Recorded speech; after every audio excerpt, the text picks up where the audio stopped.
If you want to get some plugins and support the channel without any extra cost to you, you can use my affiliate link for Plugin Boutique in the description down below. Also, if you'd like to get any of my beats, if you want me to mix your song or have an online lesson with me, you can check the offer on my website. And if you want to stay up to date with everything I'm dropping and see some of behind the scenes, or just simply have a talk with me, you can drop a follow on Instagram. Oh yeah, here we go again. I would love to use the legendary GTA quote, but in the first 30 seconds of a YouTube video, you can't use any curse words, so yeah, maybe after the 30th second. Yo, what is good people, it's Wodzu here, and in this video I would like to talk about this little bastard that I've been using for over 4 years now. And as most of you probably already know, if you've been watching my previous videos, I got this new bad boy, which is Machine Mark III from Native Instruments. But as I got it, I just thought I need to make a video about this little guy because it actually has a lot of features that I wasn't aware of since the beginning. This controller is pretty cheap, it's around $120 on Amazon. I've managed to get it even cheaper because I got it from my friend back in 2017. It's got 16 rubber pads, but these are actually super high quality pads. For comparison, as I got Akai MPK Mini in my hand, you know, this regular MIDI keyboard, I was shocked by its quality of the pads. They were super flat, they were softer, they didn't feel any close to these pads. These are super hard. Oh, I've got some guitar samples plugged in. You can hit them as hard as you can. They are rugged, they are indestructible. And speaking about indestructibleness, this controller is just, even though it's made of plastic like most of the Akai's controllers, and most of the MIDI controllers in general, I've been carrying this thing with me in my backpack without any case, anything. Honestly, I didn't really care about it. Like, I mean, it wasn't like super important to me, like I don't want any scratches on this thing. And as an example, I wouldn't like to see any scratch on this thing because it's something more than a controller to me. It's just like the whole music production tool. But this was just my instrument. This was like something I can always take with me, go to the mountains anywhere with my laptop and start creating beats. Right now, let's have a closer look. So at the very beginning, I just put it on my desk and I started treating it like a really simple tool that allowed me to insert MIDI notes by hand into my DAW. So basically what I was doing, I was using this one pad most of the times, and I was just like dun, dun, dun, dun, dun, dun, dun, dun, you know, using one pad to insert hi-hats, snares, kick drums, whatever. But I was always thinking like, these 16 pads are actually meant for something, since I could invent like a one pad controller just for, you know, inserting one type of note at a time, for example, a snare drum or hi-hats. I was never into like sampling, so I could play like anything like that, and I didn't really like to finger drum either. I was just using it in a simplest way possible. Then I discovered the note repeat feature, which is one of my favorite features in Akai MPD218, and basically what I had to do was to insert the tempo on this pad right here, this blinking one. For example, 1, 2, 3, 4, 1, 2, 3, 4. And then I could select a value of a note that I want to repeat, for example, 16th notes.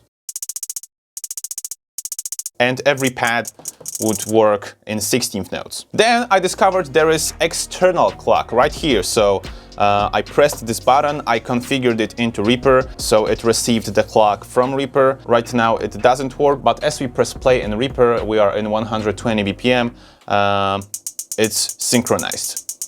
And I can change the note value, 32nd notes, 16th notes triplet, and so on. It was a great thing because from now I didn't have to play all of these snare rolls like by hand, and it was incredible. The only thing I wish Akai MPD218 had was that I could repeat different note resolutions. So for example, this pad would be 4th notes, this pad would be 8th notes, 16th notes and 32nd notes, but for now I can just select one of them and then I can repeat them. You could partially do that. For this purpose, you'd have to use any pads from above, because these pads have the note resolutions on them.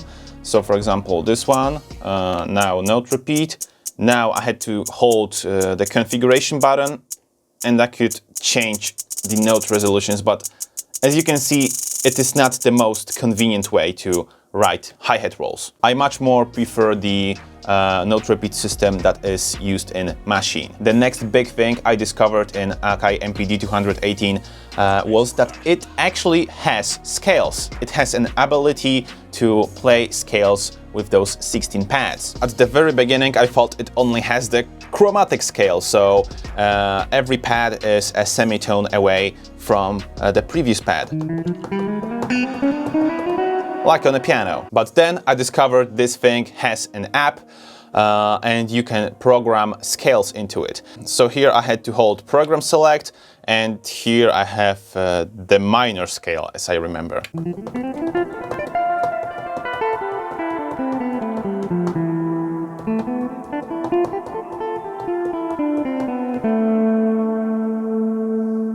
The only thing I wish this controller had was that you can change those scales by semitones, because right now it's in a C. The C is here because it starts from the pad bank A, which is the super low C, and here goes the minor scale across all of these pads. So I wish it just had a button to change the scale by like semitone up, semitone down, something like this. I will show you how to insert the scales into this thing at the end of the video. And the last thing I wasn't quite using on this were the knobs, because I don't really like to automate with knobs. Honestly, I am a DAW guy. It means I like to write things into DAW. But now with Machine MK3, I'm just switching to the hardware mode. But doing this on this thing was always a little bit pain in the ass, because I had to turn on the automation recording in the DAW and stuff like that. On Machine, I'm just pressing 2 buttons and I can record the automation. I don't mean you can't record automation with it. It's a great tool for recording automation and automating up to 6 parameters per layer here. But I just got used to writing automation by hand. Let's automate some parameters from Quartarone Guitar Reveries. By the way, if you'd like to watch the plugin review, you can watch it right here. We've got these 6 parameters here. This one is reverb, so we can learn the parameter, and right now we can manipulate it.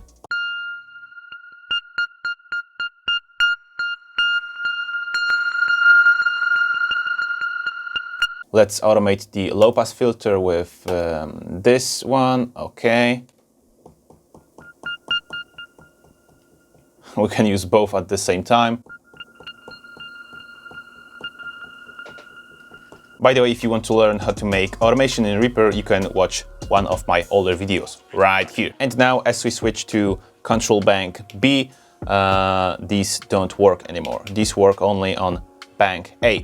So you've got 3 banks, so basically it's 18 control knobs in total. And now just a few words about the app that comes with the controller. You can change the settings for every single pad and every single knob in this application. You can change its note, program or program bank. You can change its MIDI channel. Most importantly, you can change its MIDI note by typing the number in here. You can switch the aftertouch mode and the trigger mode. Of course, you've got things like tempo, time division for the note repeat, and the thing I didn't mention in the video, you also have an ability to use some swing. I wasn't quite using it because I had my swing settings in my DAW. And as you can see, you have the swing settings right here. So just hold the configuration button and you can set the desired amount of swing. Same with the knobs, just click on a desired knob from the control bank you want to edit. Starting from the bottom, you can change the minimal and maximum amount of velocity. So from example, it doesn't start from 0, it can start from